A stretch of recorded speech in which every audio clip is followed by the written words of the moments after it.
Yeah. Okay, no problem. You're not ready.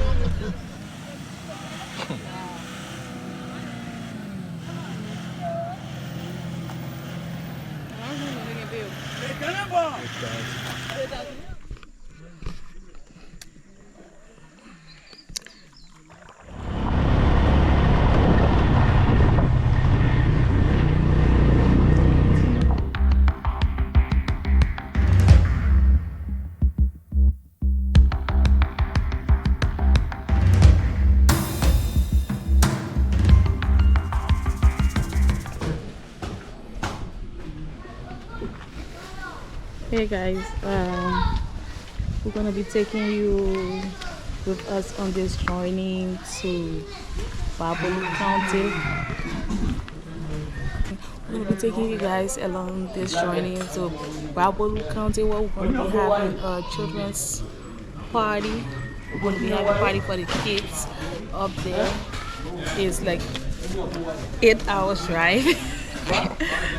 And to be honest, I haven't been there before, but I'm excited and I'm kind of afraid because I usually don't sit in car for a very long time, like hours. So I don't know how the trip gonna be like, but it's gonna be all fun. So stay tuned, be with us as we go along the road. We'll keep you posted, we'll keep you updated, and they're gonna be so much fun. So stay tuned.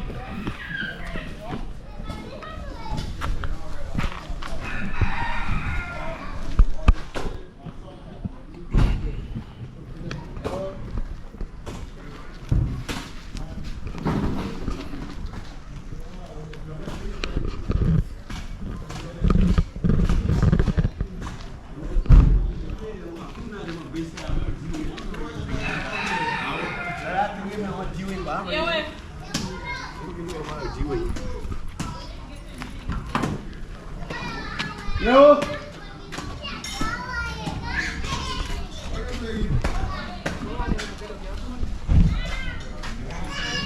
Get it? Get it?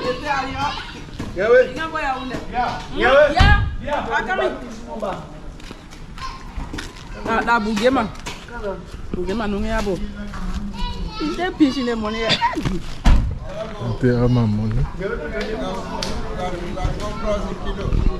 Yeah.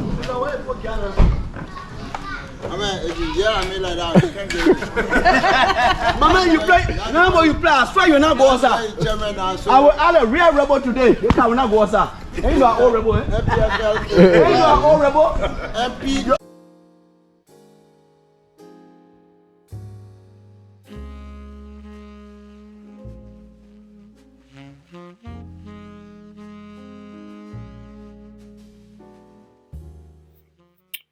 Hello guys, so in this video we're taking you on the journey to Bopolu County.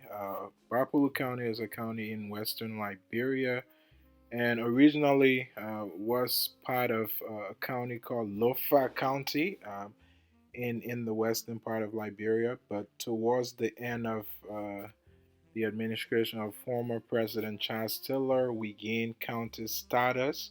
So we went from being a part of Lofa County to being a full-fledged county. And yeah, that's where both of my parents are from. So you guys are going to be watching along this journey as we go to Bopolu. So just to give you a little bit of perspective, it's there are two routes to go there. Where we come from, you have to go through the red light area onto Kakata, and then so you pass through Margibi County, and then go to Bon County, Totota, where you take the road from there and go. So the road from Totota is heading to Gbarpolu County, the side that we come from. There's also another side that you go through the Douala and then go through Bowman County. But yeah, so this was about an 8 hours journey to Bopolu. The roads are not so great. the conditions as you go further, as you can see in the video here, you have to cross because the road doesn't go beyond that the river, which is the St. Paul River that kind of serves as the boundary between Gbarpolu County and Bon County. There's a ferry all the way back there. I don't know if you guys can see it, but you're going to get a clear view of it. Um, you know, so yeah, you cross uh, to the other side of that river, and then the vehicles also cross on the ferry. And after crossing, we continue the journey. So it took us about 5 hours to get to the crossing point here to this river. And then from the river going to the town, the town that's nearest to where, I mean, where the cars stop, the nearest town to where we were actually going, where we're from, where my parents are from this water side to that place is about another 3 hours to get there. So yeah, you're going to see eventually in this video that both the vehicles and all the passengers that we had on board crossed this river on the ferry, which again normally it should be a motorized ferry, so it should be controlled by a motor. But in this case, I think the motor on the ferry is not working. So as you're going to see in the video, the guys there are using their, manual means to get the ferry running.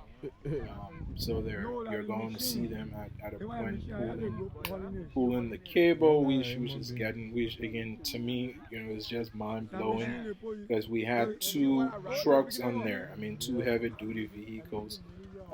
An SUV and a pickup truck on there, and quite a few number of persons on there as well. So to see them be able to haul that cable and to be able to cross those two vehicles and all the passengers, all the passengers that were on that was just mind blowing to me. But I mean, this again is the condition that people have to deal with in certain parts of the country. And I mean, as we go further, you're going to see we get to a point where we can't. I mean, we can't go any further with the car. So, and at that, there's a second river that we get to where it's. I mean, we can go beyond that point. They don't have the privilege of having a ferry, which again, I, is a blessing to the folks on this side that they have the ferry so vehicles can go. But from where we come from, it's impossible to have vehicles go. So you're going to see us crossing in a canoe, and then from there on, just quite recently, and I'll say probably in the last 5 or 4 years, motorcycles have become the most popular means of travel in that part, since vehicles can go across. The people there, the motorcycle owners and the guys running the motorcycles manage to cross them in the canoes, and then they transport people around. I mean, I've been home before. This wasn't my first time. It was my first time in about 13 years. But the last time we visited, we didn't have the luxury of having motorcycles. So, I mean, I remember I was walking some distances, 3 hours in the forest, some 2 hours, and that's just the very again short distances that you're having to walk 2 hours or 3 hours. In some instances, people are walking 10 hours, 15 hours to get to towns. And so as you go deeper into the county, the south that we're from, so it is definitely a luxury to have the ferry here, and then to have the canoe and motorcycles being able to carry people around.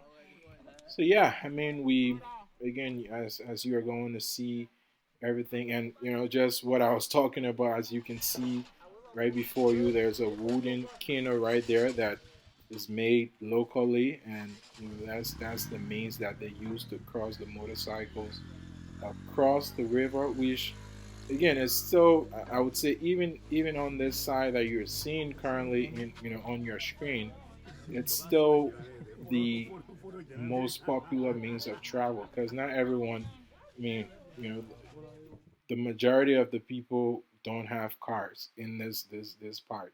So you're probably going to see transport cars going and that kind of stuff, but mostly they're getting by on those motorcycles and stuff. And as you can see now, what I was talking about. You see the guys pulling the cable, which again we seem to be sitting uncomfortably on there, and I mean it doesn't seem like much of a struggle to me, and that's why it was mind blowing that they're able to move this thing as smoothly as they're moving it on water with two cars in there and all the people as you can see. So yeah, I mean you guys are going to see.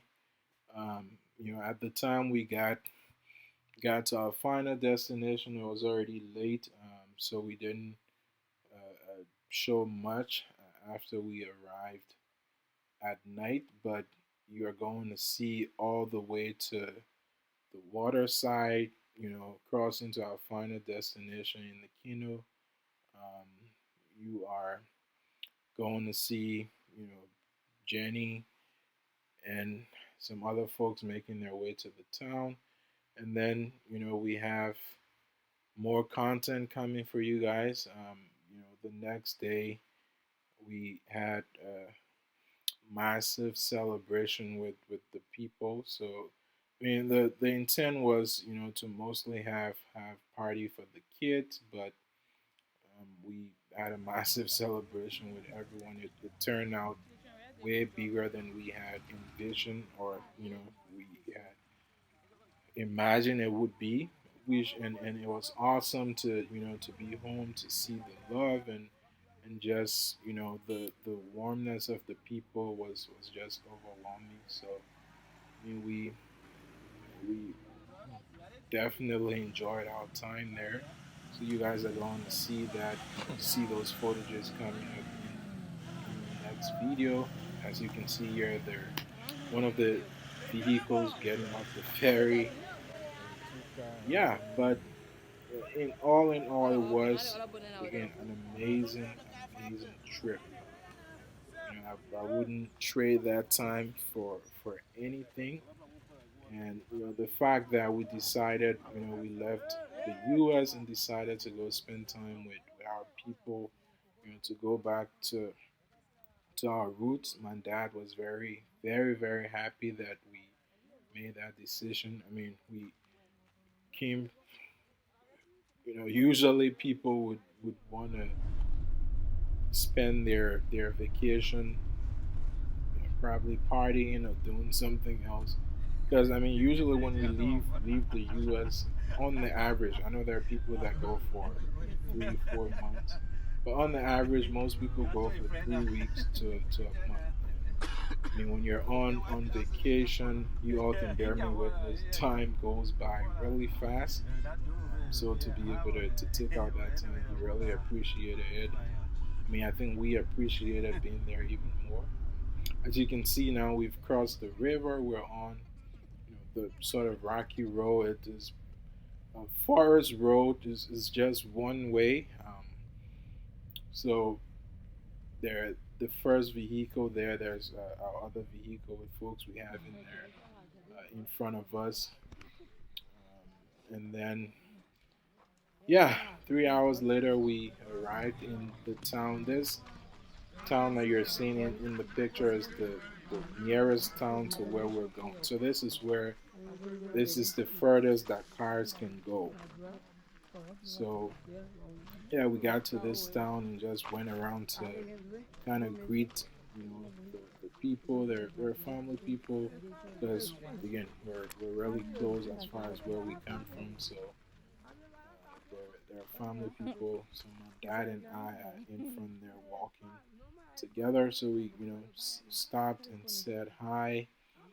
And right in the picture, as it's coming up, you can see there's a tower right there. That's the only means of communication that people have over there. We just went by quite recently. So before, like what, 3, 4, 5 years back, there was no means to communicate with the rest of the country or the rest of the world. Once you got there, there was no cell phone coverage in that area. So it was really nice to know that they have a means to communicate now.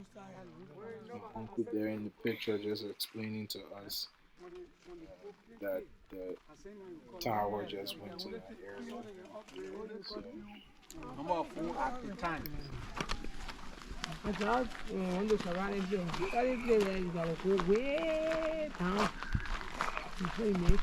How many days are spending?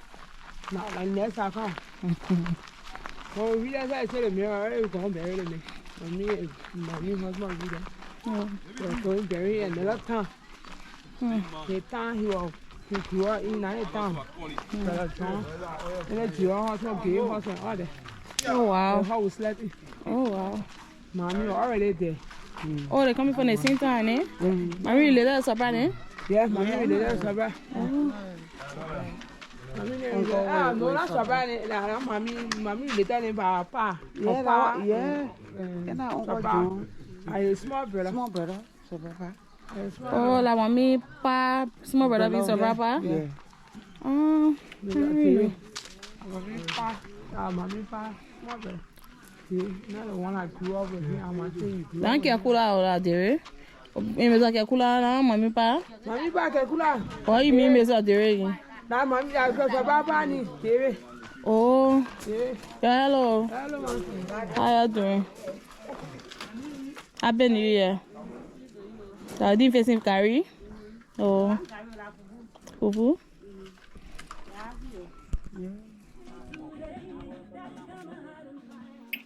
hey guys, so we got in the town and we were lucky to meet up with some women that were in the process of making fufu. As you can see in the picture there, that's fufu. So it comes from a root we call cassava in Africa, West Africa.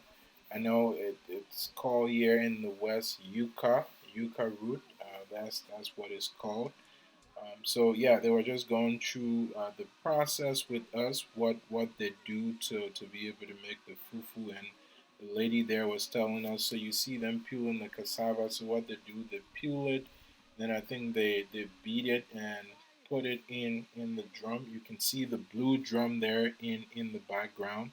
So they put it in that drum and it stays there for about, I would say, she said 3 days to a week, and I think it goes through some sort of fermentation, and then from there it is rolled into like balls,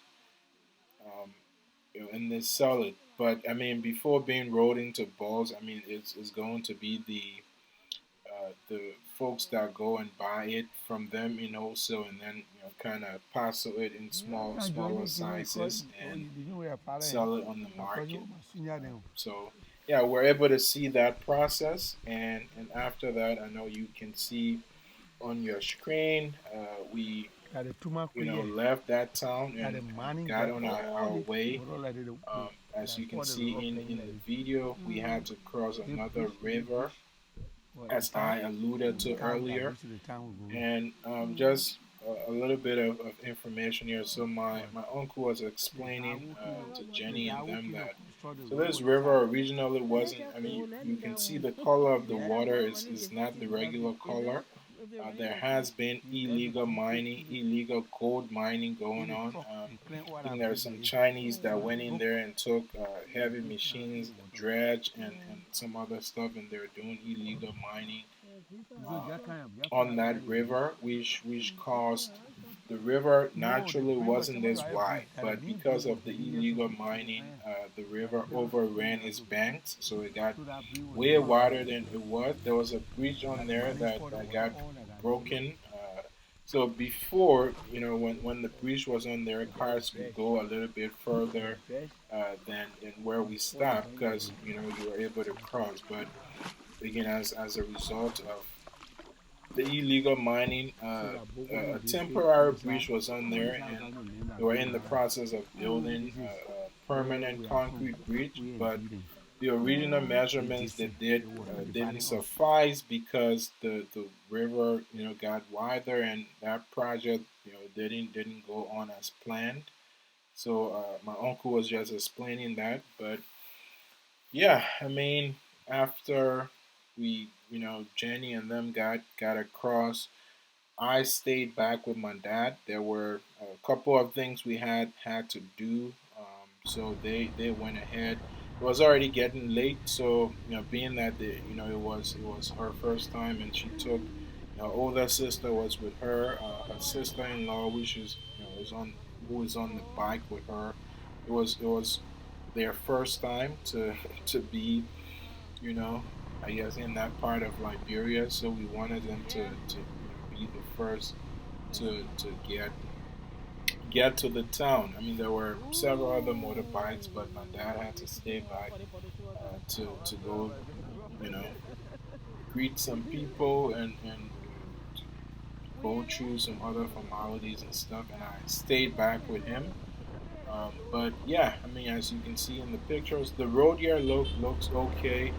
As you go further in, so from the crossing point to the town that they're going to is about 15-20 minutes bike ride. Now, bike is the most popular means of transportation here now, and it is the easiest because in the absence of this, as you can see, people walking. The only other option is to walk. As I told you guys, I've been here before, and there are some distances that we had to walk 3-4 hours. People that live here, there are instances where they are walking 10, 16 hours to get to their different towns and villages and that kind of stuff. So it really helps to have the motorcycle. Just that it's scary as you go further in. The road gets really really scary. There are wooden bridges that seems like they're going to break or something. But yeah, it was a fun experience. So just thank you all for watching. Please.